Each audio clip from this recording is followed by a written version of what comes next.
Olá, estudante de tarô. Tem interesse sobre a cruz celta? Sente dificuldades com essa tiragem? Então fique por aí que hoje a minha aula é sobre isso. Até já.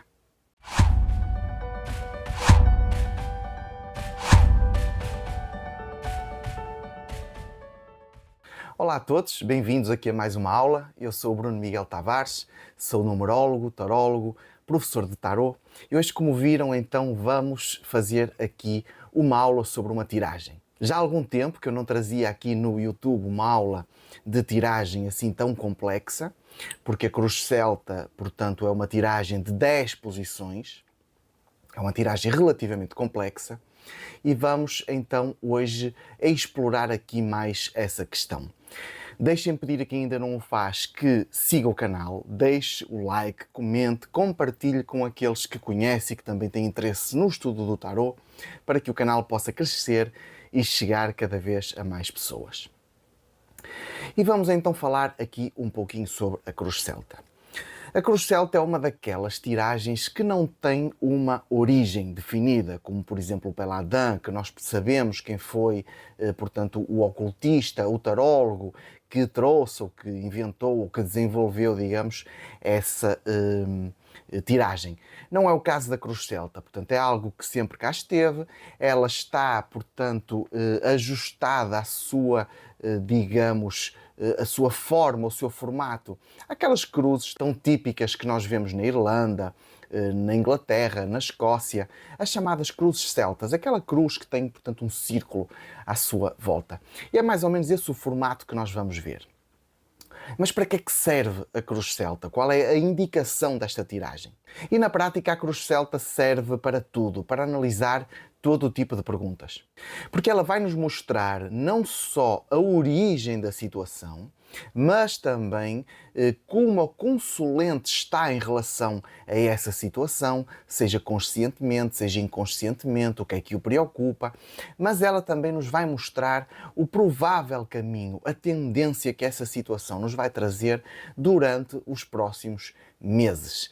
E já vamos perceber depois, quando eu trouxer aqui, digamos, o método propriamente dito, o que é que eu quero dizer com os próximos meses e como é que vamos dividir então temporalmente aí essa questão.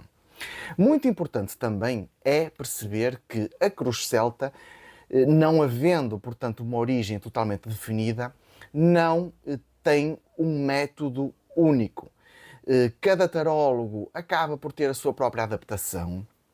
Se procurarem na internet vão ver dezenas de formatos diferentes da cruz celta e, portanto, deve ficar bem claro, bem estabelecido que o que nós vamos hoje falar aqui neste vídeo é o meu método de trabalhar com a cruz celta. A maneira como eu trabalho e como provei, de acordo com os meus consulentes, as minhas consultas, que realmente é fidedigno, que nos traz respostas verdadeiras e importantes para o consulente. Como eu já disse também lá atrás, é um método de 10 posições, que nos vai dar então uma panorâmica para os próximos 12 meses, o próximo um ano, digamos, a partir do momento em que nós fazemos a consulta e vamos então apresentar ao consulente o que é que ele pode esperar daquela situação no próximo ano. Como são 10 posições e se já viram as minhas outras aulas aqui sobre métodos de tiragem, vocês entendem que, primeiro, eu trabalho com um método europeu. Isso significa que em cada uma das posições nós teríamos sempre duas cartas, um arcano maior e um arcano menor. No entanto, isto tornar-se-ia muito complicado, muito difícil de gerir aqui essa situação e provavelmente iria também dificultar o vosso aprendizado, a vossa memorização de cada uma das posições. E, portanto, nós vamos apenas utilizar os arcanos maiores, que é para vocês compreenderem o significado de cada uma das posições e a mensagem que ele nos vai dar.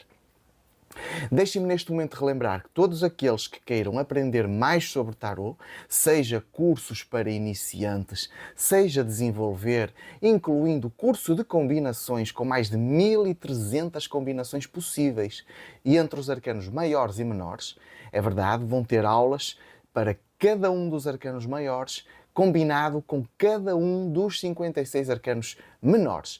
Portanto, não vai, depois disso, ficar dúvidas nenhumas sobre como fazer combinações para vocês. Basta verem aqui na descrição do vídeo, tem o link para o meu site, na secção de cursos, podem ler tudo sobre cada um deles, ver as opções de cursos e aprender comigo. Todos os cursos são certificados e podem ser parcelados até 12 vezes. E vamos então avançar aqui para o método propriamente dito. Neste momento nós vamos colocar aqui então na tela aquilo que vai ser, digamos, o mapa propriamente dito da Cruz Celta. E aqui nós vamos ver, em primeiro lugar, essas duas cartas que vão estar aí cruzadas no meio. É importante dizer, neste momento, que elas vão ser lidas mais ou menos em conjugação, embora cada uma delas vá ter o seu significado. Já vão perceber melhor isto quando eu colocar então as cartas desta tiragem. E então, na posição 1, nós vamos ter a situação. Portanto, como o consulente está em relação a este problema que ele nos trouxe, ou esta questão que ele nos trouxe. Na carta número 2, que se encontra aqui junto da número 1, nós vamos ter o impulso. O que é que motivou esta pessoa a querer fazer esta consulta, a querer fazer esta pergunta? Qual foi, digamos, então, aquilo que o empurrou até aqui? Na posição 3, em cima, nós vamos ver sobre o consciente do nosso consulente. Isso significa o que ele sabe. O que ele sabe que está acontecendo em relação a esta questão. E na posição 4, que vai estar, portanto, em baixo, nós vamos ter o inconsciente, ou seja, o que ele não sabe ou não quer ver, não é? O que pode estar ali escondido dentro dele. Na posição 5, do lado esquerdo, nós vamos ter o passado, portanto, o que originou esta situação, não é? Qual foi a origem disto? E na posição 6, o futuro próximo. E neste caso, o futuro próximo é curto prazo, ou seja, os próximos 3 meses. Como veem neste momento, nós já montamos aqui a cruz propriamente dita. Agora vamos aqui para o pé. E o pé é aquilo que, de facto, traz todo o apoio a esta cruz. E o que é que nós vamos ver, então, aqui? Começando de baixo para cima, na posição 7, nós vamos ver o que o consulente quer mesmo, a verdade. Nem sempre é aquilo que ele nos diz. Mais uma vez, vão compreender melhor com a carta depois. Ou seja, aqui vai nos dar a verdade sobre o consulente. Na posição 8, nós vamos ver o futuro de médio prazo, portanto, o que vai acontecer entre os 3 e os 6 meses depois da consulta. Na posição 9, nós vamos ter um conselho sobre como agir, não é? Para o nosso consulente saber como deve agir nesta situação. E na posição 10, a última, nós vamos ter o que vai acontecer no futuro a longo prazo. Portanto, de 6 a 12 meses depois da consulta. E deu então aqui para vocês já terem um vislumbre geral, tirarem os vossos apontamentos sobre esta tiragem e vamos então começar aqui a colocar algumas cartas. Vamos voltar à imagem e eu vou colocar então aqui aquela que seria a nossa hipotética tiragem e que vai servir para vocês entenderem melhor e também estudarem um pouco. A pergunta que nós vamos colocar para esta nossa tiragem hipotética antes das cartas é a seguinte. O consulente pergunta: estou com problemas profissionais. O que é que eu posso esperar do meu trabalho, da minha profissão, da minha relação, não é, empresarial para os próximos meses? E vamos então ver as cartas que nós temos aqui. Vamos lá então. Na posição 1, nós iríamos ter uma torre.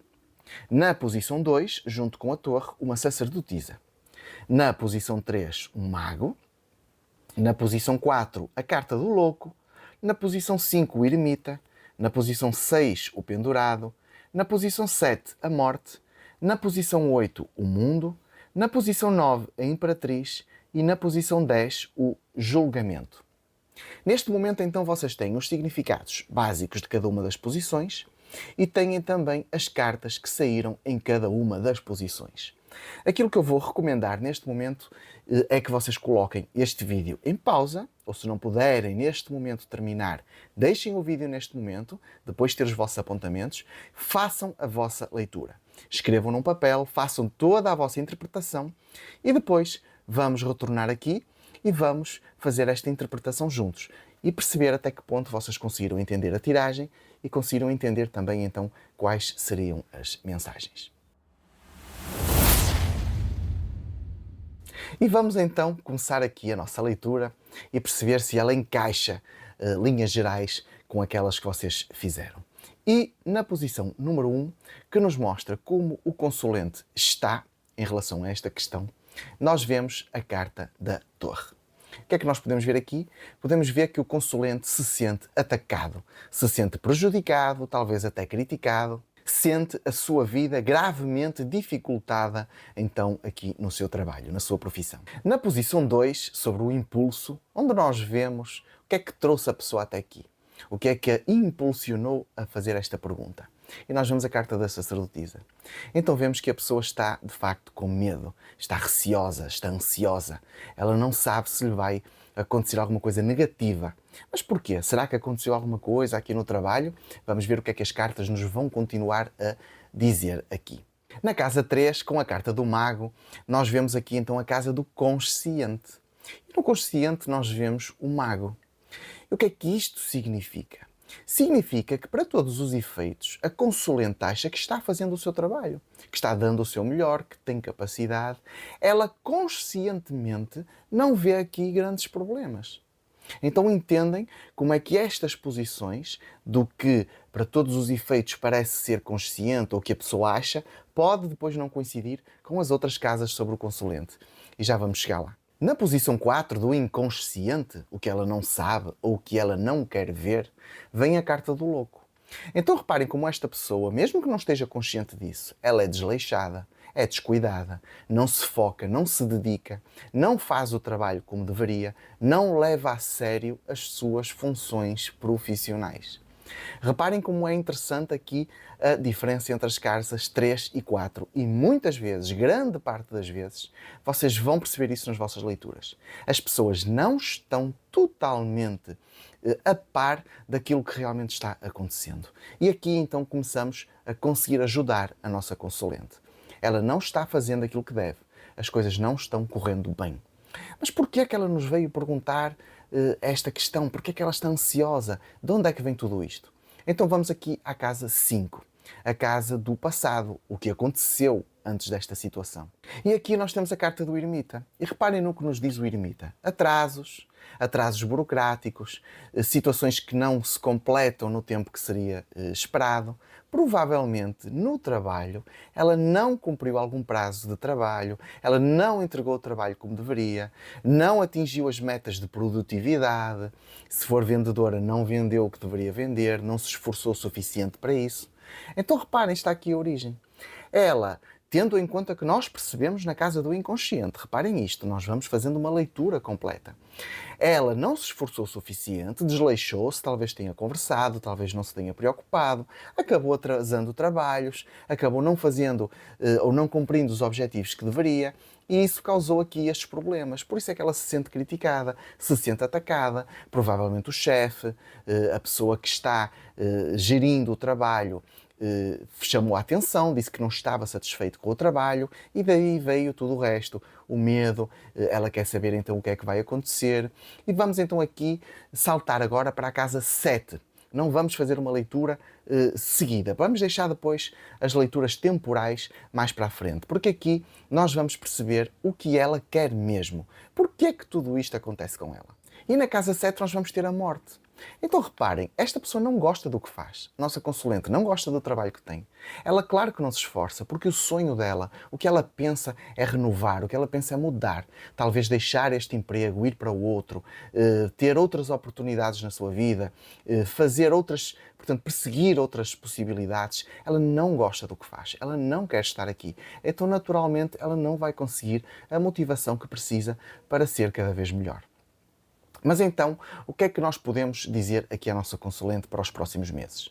Reparem que na casa 6, para os próximos 3 meses, e o que é que isto significa? Imaginem que nós estamos a fazer uma leitura no dia 1 de janeiro. Significa que os meses de janeiro, fevereiro e março estão aqui representados. E nós vamos ter esta carta do pendurado. Significa que ela vai se sentir bloqueada, não vai haver avanços profissionais, ela vai só estar, portanto, à espera, vai se entregar a uma espera, não vai mudar a postura dela, porque já percebemos que ela não gosta daquilo que faz. Ela vai simplesmente deixar correr o tempo, vai ver aquilo que acontece, vai perceber, digamos, onde é que as coisas vão acabar por levá-la.